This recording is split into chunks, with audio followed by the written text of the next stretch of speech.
Welcome viewer, I am Murugan S. This video tutorial describes how to fastest way to reduce CPU temperature in games PC or laptop.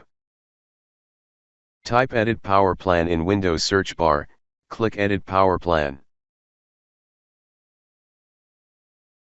Click Change Advanced Power Settings.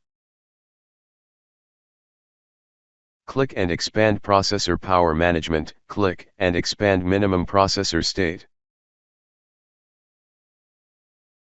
Change to 5%.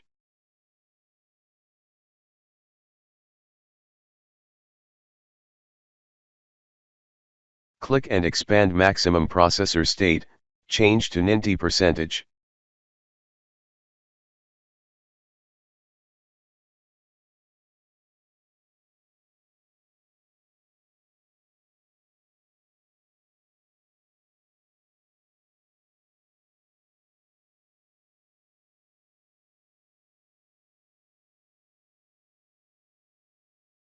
I hope this video tutorial helps to you.